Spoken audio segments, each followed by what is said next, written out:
سلامونه ستړي مشه، وخت مو په خیر. پام وکړئ د یاران ټي وي یوټیوب چینل څخه تازه او مهمو خبرونو ته. په پیل کې هم د څو مهمو خبرونو سر ټکي. قطر له افغانستان سره د روغتیایي توکو او څلورو امبولانسونو شوې مرسته د عامه روغتیا وزارت ته وسپارله. د پاکستان دفاع وزیر وایي چې د مرګ ګواښونه ورته شوي دي. د امریکا په پوځ کې د ځان وژنې پیښې زیاتې شوې دي. او وروستی خبره ده چې اسلامي امارت ته د پاکستان خبرداری زموږ د خلکو زغم نور مه ازمایئ. اوس هم بشپړ خبرونه. قطر له افغانستان سره د روغتیایي توکو او څلورو امبولانسونو شوې مرسته د عامې روغتیا مالي او اداري چارو مرستیال ملا بختالرحمن شرافت ته وسپارله.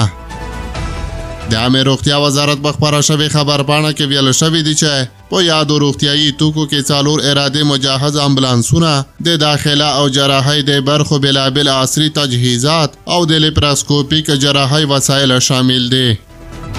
په یو بل خبر کې اورئ چې د پاکستان دفاع وزیر وایي چې د مرګ ګواښونه ورته شوي دي.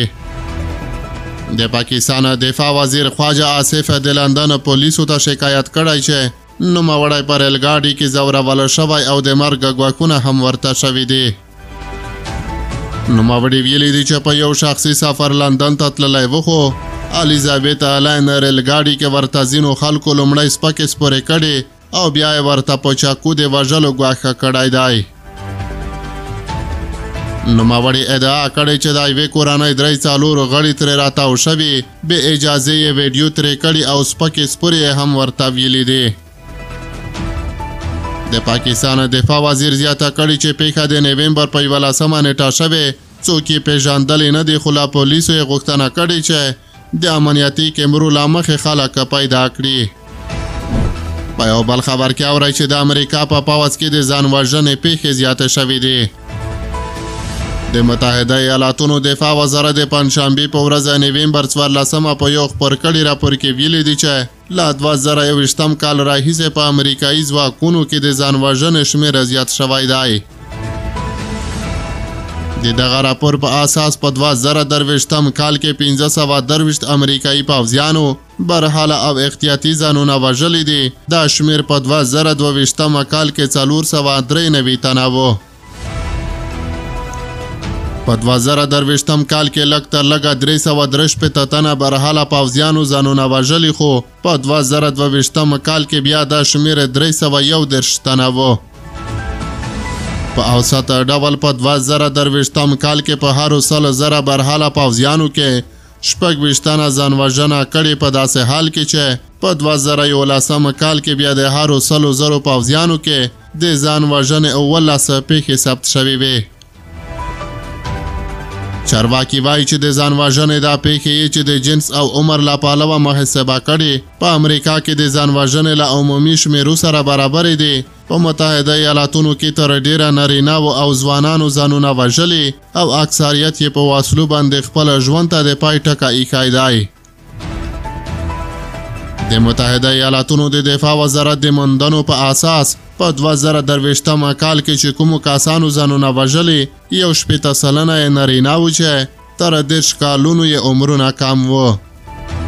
په عمومي ډول 15 سلنه پوځیانو چې ځانونه وژلي په ټوپکو یې دا کار کړی او 28 سلنه نور یې بیا ځانونه زندۍ او ځوړند کړي دي. د امریکا د دفاع وزیر لوید آسټن په پوځیانو کې د ځان وژنې مخنیوی د خپل کار لومړیتوب اعلان کړی دی او د دفاع وزارت د ټولو ادارې مشرانو د رواني ناروغیو او د وسلو د خوندیتوب په اړه پروګرامونه ترتیب کړي دي. لوید آسټن وویل چې نوې شمېرې ښکاره کوي چې د دفاع وزارت باید د ځان وژنې د مخنیوي او دغې ستونزې د حل لپاره خپلې هڅې 2 برابرې کړي. نوموړي ویلي دي چې د دفاع وزارت په کار بوخه دی چې بدلونونه راولي، خو وایي چې ډېر کار په مخ کې لري. د پاکستان د بهرنیو چارو وزارت د پنجشنبې په ورځ نومبر 14 د افغانستان اسلامي امارت ته خبرداری ورکړ چې د ترهګرو ډلو سره د مبارزې په اړه د اسلام آباد غوښتنې جدي وګڼي او د پاکستان د خلکو زغم د نور نه ازمایي. د دغه وزارت ویاند ممتاز زهرا بالوچ د اسلامي امارت څخه وغوښتل چې په خپلو سرحدونو کې د فعالو ترهګرو په ضد ګامونه اوچت کړي. ممتاز زهرا بالوچ وویل د هغو ګواښونو په اړه چې تل په افغانستان کې د بنسټونو او افرادو له لوري ورسره مخامخ یو، د پاکستان د خلکو زغم باید ونه ازمایل شي. ممتاز زهرا بالوچ یو ځل بیا د پاکستانی چارواکو ادعا تکرار کړه، ویل چې افغانستان باید اجازه ورنه کړي چې له خاورې څخه د ترهګرۍ لپاره د پاکستان او یا بل ګاونډي په ضد کار واخیستل شي. د افغانستان اسلامي امارت تل د پاکستان دغه تورونه رد کړي او اسلام آباد ته یې ویلي دي چې د خپلو ناکامیو پړه پر افغانستان نه اچوي. د شنبې په ورځ د بلوچستان د کوټې په ښار کې په یو ځانمرګي برید کې د پاکستان لسګونه امنیتي سرتیري ووژل شول او یو شمېر نورو ټپیان شول. له دغه برید وروسته د پاکستان د دفاع وزیر خواجه محمد آصف د افغانستان اسلامي امارت تورن کړ چې ترهګرو ډلو ته اجازه ورکړي چې د افغانستان له خاورې څخه د پاکستان په ضد کار واخلي. د بلوچستان د دغه برید مسؤلیت د بلوچ بیلتون غوښتونکې ډلې ومنه، کوم چې دا څو کلونو راهیسې د خپلې ازادۍ لپاره جګړه کوي، خو پاکستان یې د هندوستان په ملاتړ هم تورنوي. دا لومړی ځل دی چې پاکستان د هند په ملاتړ تورنې ډلې د بریدونو مسؤلیت هم په اسلامي امارت اچوي.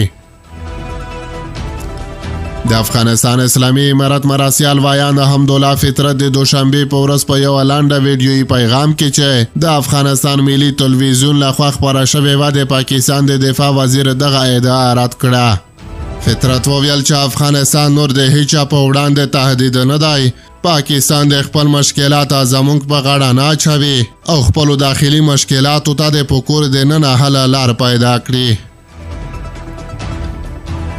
د پاکستان د بهرنیو چارو وزارت ویاند همدغه راز په سیمه کې د ترهګرو ډلو څخه د هند د حکومت د حمایت د ادعاو په اړه هم اندېښنه وښوده او دا کار یې په سیمه کې د بېثباتۍ لامل وګاڼه. نوموړي د هند د سمندري ځواکونو د یو افسر نیول کېدو ته په اشارې سره وویل چې هغه په بلوچستان کې په جاسوسۍ او ترهګریزو فعالیتونو بوخت و.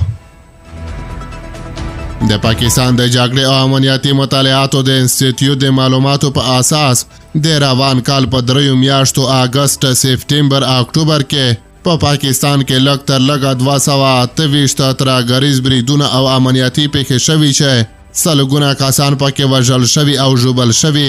دا پیښې تر ډیره د خیبر پښتونخوا او بلوچستان په ایالتونو کې شوي دي. د پاکستان حکومت داسې مهال بیا په افغانستان کې د ترهګرو ډلو د موجودیت په اړه څرګندونې کوي چې اسلام آباد په کابل د اسلامي امارت تر بیا راتګ مخکې د افغانستان جمهوریت پر مهال هم همدغه ادعاوې کولې چې په افغانستان کې ترهګرې ډلې فعالیت لري او له هغه ځای څخه په پاکستان کې بریدونه تنظیموي. خو افغان چارواکو دا تورونه رد کړي وو او ویل به یې چې پاکستان د افغان حکومت او بهرنیو ځواکونو په ضد ترهګر ساتي، روزي، تجهیزوي او بیا د جګړې لپاره افغانستان ته استوي.